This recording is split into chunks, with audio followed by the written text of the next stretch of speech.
تاریخ 17 امتحان بیاینز دادم تو شهر کیل.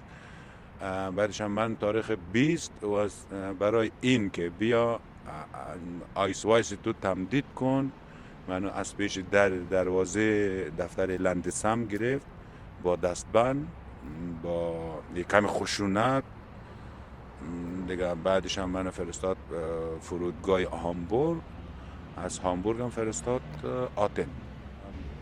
هم مدارکی داشتم که چرا یونان نمیرم، از طرف پلیس یونان داشتم که چرا بر نمیگردم، یعنی من در امن نیستم، امنیتی ندارم تو یونان.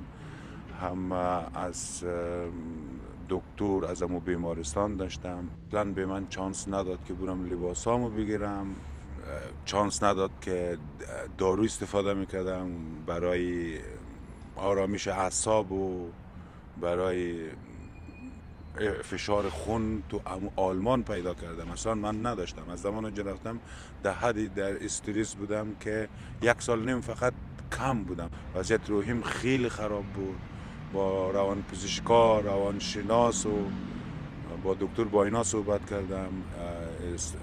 استفاده قرصای روان بخش و آرامش اعصاب اینا از 10 میلی گرم شروع کردم تا 50 میلی گرم میخوردم. با وجود این همه مشکلات من بازم تو برای من فرستاد اینجا دیگه. بعد آمدیم فرودگاه.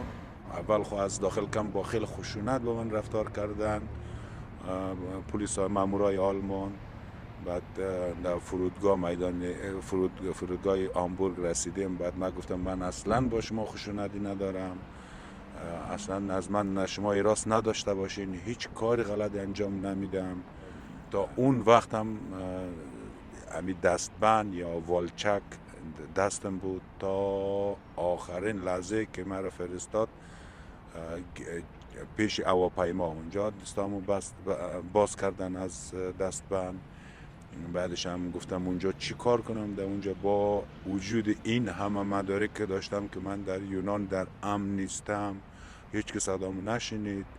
گفت اونجا تو باید، حتی خود پلیس مامورای آلمانی گفتن که تو باید اینجا حق نداری تو بشینی اینجا، تو اصلا اقامه نمیگیری، آمدنت اینجا اشتباس.